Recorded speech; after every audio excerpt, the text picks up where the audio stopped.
So as you can see then, I'm going to take apart the top end, no photo for the whole engine, but this is my old engine.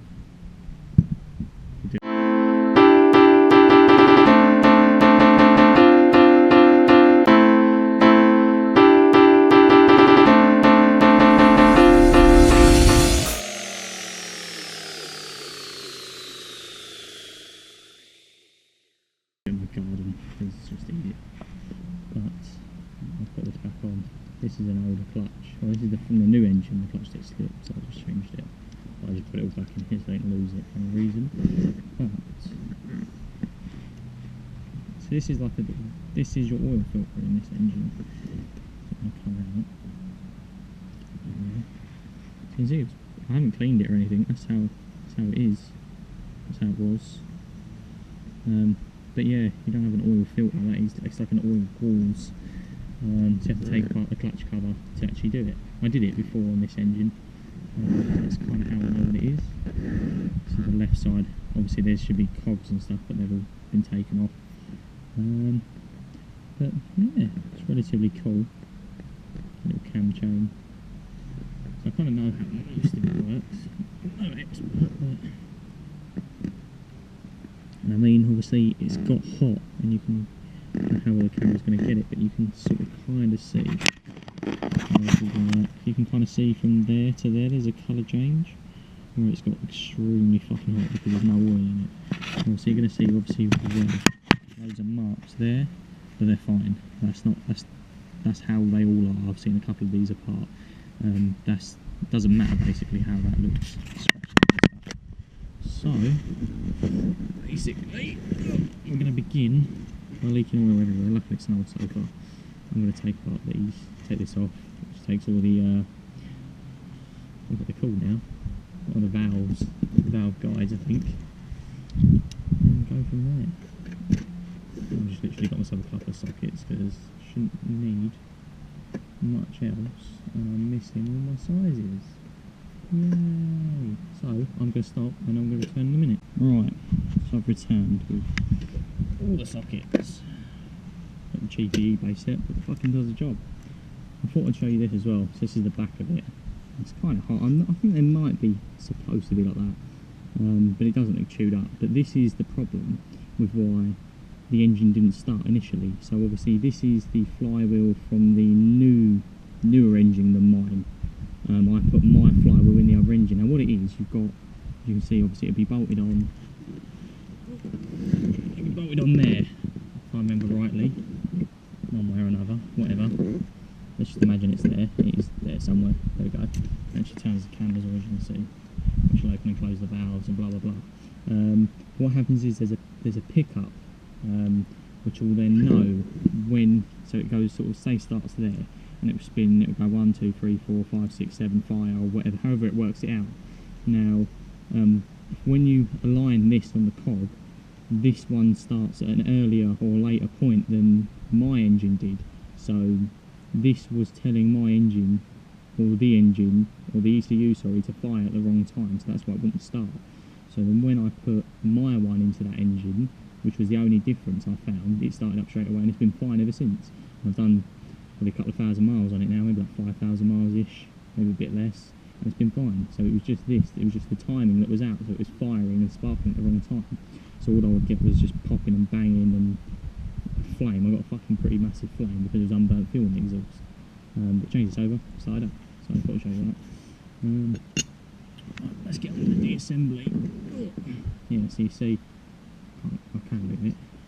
So you'll see these open and close where that oval part is now. Right, so attempt number 3, almost, well, the third time starting again, or starting from halfway through, sorry. The camera died, what did it do? I can't remember.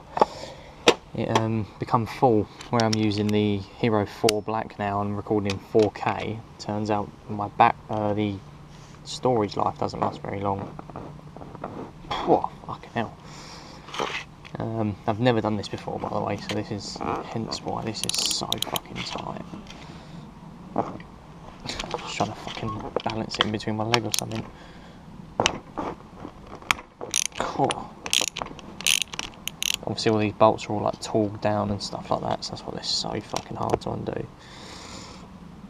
Not in a major sort of thing to keep any bolts, I don't really care.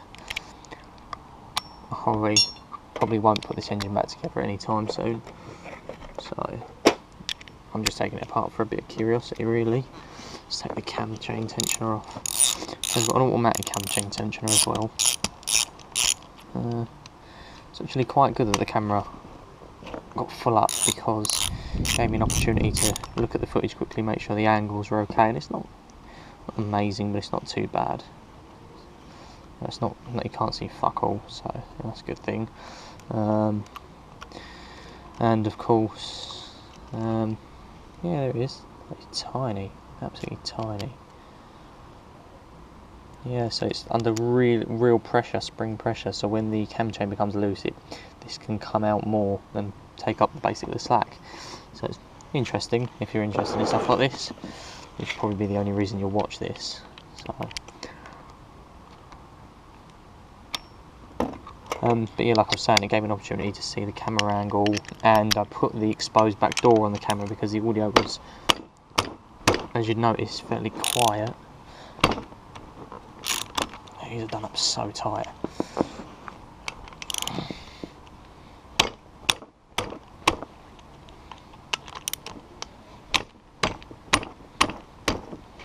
Give it a bit of abuse and they'll come loose.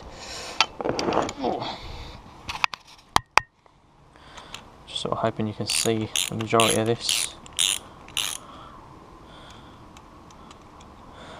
See, I've actually seen a couple of oil-starved engines, and funny enough CBR125 engines that have been starved of oil, and they all seem to look fairly similar. I'm expecting scoring on the piston, so I'm expecting the tapping to have obviously come from the piston being able to slap left and right, or whatever, side to side, horizontally, all that rubbish. Trying to think of how to get this off. The tensioner's out, so it should have enough slack. Alright, let's take that off, see what that does. Hopefully it's not spring loaded, doesn't try and take my face off. Ouch. A neutral sensor.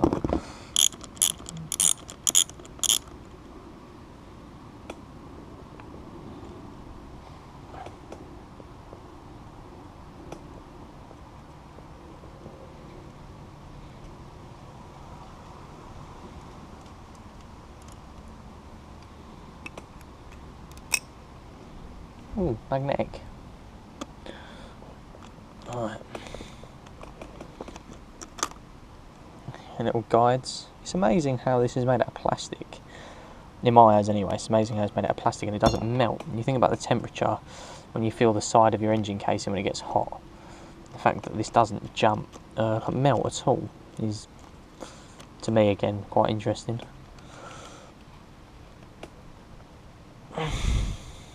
Fucking fiddly.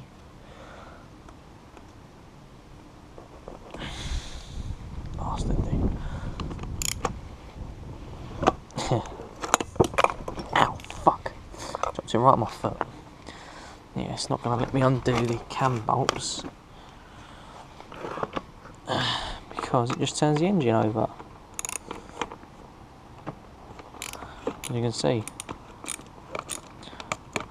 I mean, you see, with the tensioner, there's actually a fair bit of slack, but still not enough that I can actually pull the chain off, which I was hoping would happen. I was hoping I'd have just enough, yeah, slack, just to pull it off.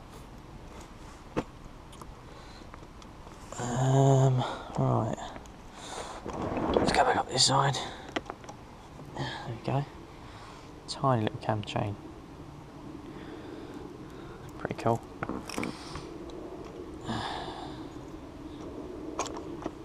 Yep.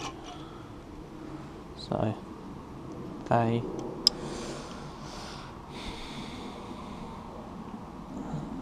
expecting to see a little bit of wear on these as well. and then the underneath of what I believe are the guides, but can't see any. But as I said, you can see the discoloration mainly. So that's the main part. Right, I'm not actually sure what to take off, what not to take off. I suppose realistically it's all just got to come apart anyway, but you know, in the course of not necessarily taking bits off, when it's, yeah, there's no point.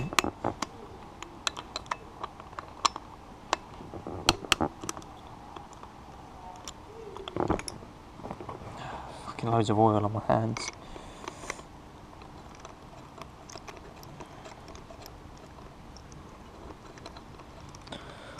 Apologies for probably a fair bit of this where I'm actually doing something that you can't see shit. Trying to get the camera at a good angle so you can both see what I'm doing. And yeah, they need to come out indefinitely.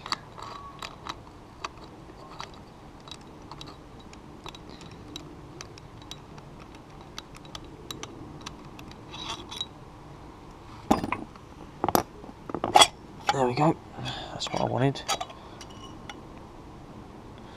See the little tiny valves. When you think this engine done about 24,000 miles roughly. See the piston moving up and down, which is quite cool in my eyes. And you think it does that like mental times a second. And the bore has a bit of scoring, what I can see, but I can already see the main thing, I think, anyway. Sort of like seems a little bit nicer at that end, which isn't, I don't know really, wouldn't have thought that is normal. We shall see soon enough. I can't remember, I'm pretty sure this should just pull off like that. And yeah, so yeah, you can see there's a fair bit of scoring.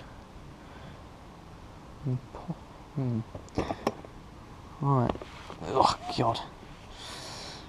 So yeah, fucking hell.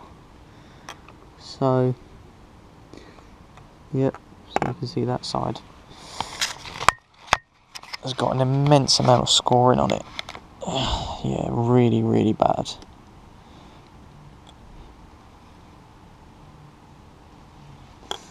Yeah, so that is exactly what I was expecting to see, and you can actually see if I can get a light down there. You can see the rod is actually discoloured, like on a tight. It's got so hot. Oh Jesus, this is so awkward. So yeah, the rod just there. You can see it's gone like a titanium colour because that's got so fucking hot. It's quite cool actually just to see this engine. But obviously what's happened is where it's run out of oil, it's not got any lubricant, so then it allowed it to almost slap around like that, I'd assume, in the engine. So it's got a bit of play because obviously how worn it is. And again, as I took the top bit off, you can see that bit, I'm not sure if the light's helping or making it worse, I'm hoping it's helping. Yeah, you can see that bit's sort of cleaner at the top than anywhere else on the whole piston. And then of course this end is the end that's fucking mullered. So could be a contributing factor. It might not be. So this clip remover to get the piston off. I'll do it in a minute because ultimately I want to get it out because I will keep it as a memento. So I'll be back in a second. Just trying to not use the phone for light. That fucking spotlight's doing a pretty good job. So, ouch, don't drop anything more on my fucking foot, especially this fucking engine. That will be exceedingly painful.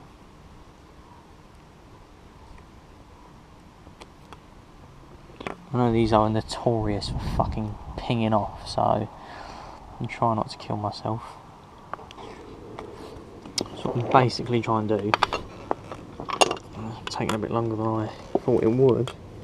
There's a pin that holds the gudgeon pin, or there's like a circlip almost that holds the gudgeon pin in, which is what goes through the piston and holds the piston on the rod. You can just about, I don't know whether the GoPro's going to make it out, but it's just in there. I'm just basically trying to get it out without having to stop again and go get another tool. So,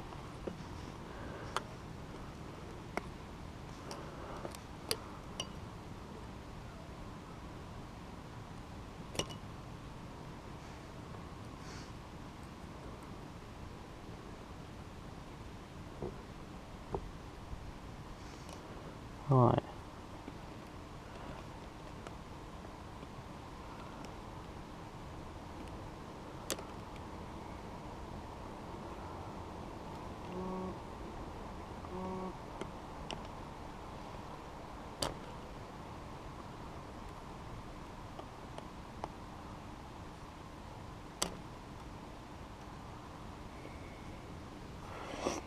Kind of doing it, kind of.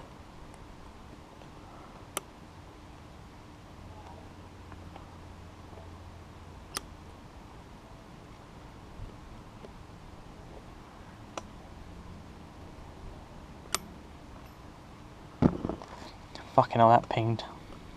Just missed me. It's when I go over somewhere near the bike, somewhere over there. I heard it ping. It came proper close to me, to be fair, even though I had my hand over where it would be. Still fucking shot off somewhere. Right. As I said, I've never actually done any of this before, so I don't know what I'm doing effectively. Might as well go out on a limb and admit it. So from what I sort of know, I'm assuming I can just push it out.